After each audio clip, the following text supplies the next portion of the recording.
everybody. Yeah. Give it up for your host, you guys. All right.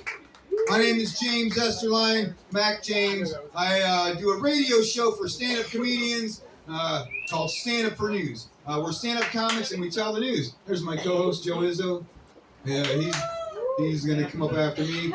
Like Guy Dudley's been on the show, and a lot of other comics that you've seen earlier have been on the show, CP Post, etc. So basically, it's stand-up comics and we tell the news. So with me, I brought a little bit of news jokes for you. You guys ready for some news material? Yeah. Usually I have a mic stand, so this is a little more difficult than it lets on to be. All right. All right. So, a couple months back at a Dunkin' Donuts in Clearwater, this man went in with his children and ordered some stuff, and he got in an argument with the man behind the counter. The man that worked there behind the counter followed the guy out to the parking lot, actually, and shot him once in each leg. Did you hear about that, Joe? Yeah. Yeah, because I told you.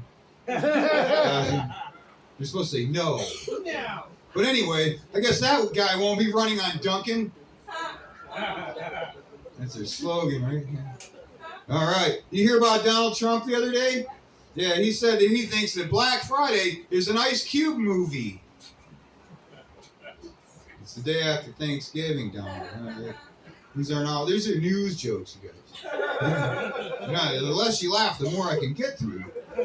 Last week, this little 5-year-old kid called 911, and when the cops showed up, they said that he just wanted to get a hug. Did you hear about that, Joe? No, you mean no. So yeah. The kid was actually upset because he wanted to get a hug from a real pig. He thought he dialed swine 11. All right, you're back. I'll tell you this one here. It's kind of funny. A 7-year-old little girl was at this place called Crater of Diamonds in Arkansas. I've been there. I didn't find any diamonds. But she found what says here, a 2.95 carat diamond. You'd probably like that, wouldn't you, young lady with the flip-flops? Would you like a diamond like that? Yeah, well, when she found it, she yelled out, "Yes!" So apparently now she has to marry the crater. They're radio jokes. I like your flip-flops, ma'am. You're lovely. Yeah, but luckily for you, I don't have a foot fetish. Yeah, I'm into the metric system. Yeah. All right. Let's get this out of here. It says here that I'm from the streets. Obviously, you can tell I'm from the streets, right, Joe? No. Now you say no. Clearly I am, but also, I was technically born on the streets, Joe. I was born on a playground, in fact. I'm from Chicago. I was born on a playground on the streets. I was a seesaw section baby. My parents were swingers. You get it? Yeah, my balls are from the streets, too. These ones down here. You see them, Joe? Yes. All right. Good. Yeah, you're probably wondering right about now, while you're talking to the lovely lady there, what street my balls are from. That's probably what you asked her, didn't you? I wonder what street this jerk's balls are from, right, Joe? Well, it's actually called a sack. All right, Black Friday. Oh, they say to do well in stand-up comedy, you have to get very personal with your audience. So I'm going to tell you a personal story, and we make light of it, and maybe we'll all laugh together, and maybe I'll heal some. But when I was a little boy, my parents left me with a babysitter, and then my babysitter used to come in my room and molest me and stuff. Yeah, it got bad too. I probably should have or could have called a DCF, but luckily for him, I was DTF.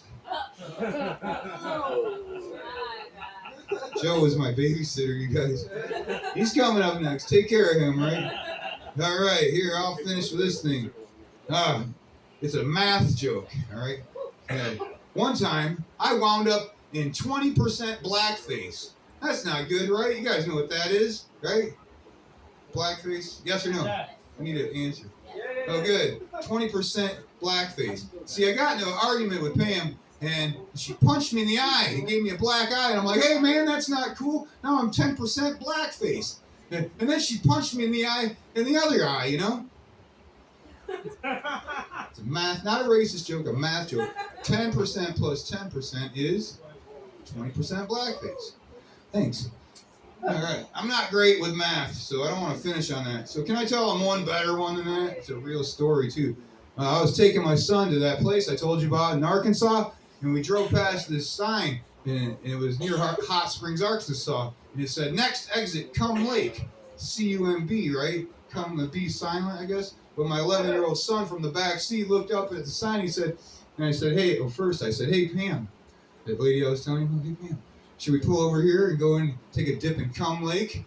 Hey, you guys want to go swimming in Cum Lake? She didn't laugh. But my son, his little 11-year-old head popped up from his Game Boy thing. He goes, hey, Dad, I bet that's a man-made lake. He got his ass beat. Well, that's my time. Thank you. Tune in to Stand Up for News Radio, 106.1 FM every Thursday at 7 p.m. Give it up for your host, Gina, again. Come on, you guys. I love this place, by the way. It reminds me of my grandpa's garage. If he was Tommy Chong. Yo! Oh, yeah. A lot of memories of Grandpa's garage, let's be real. Speaking of Grandpa's garage, this man was made in Grandpa's garage. Give it up for Joe Izzo.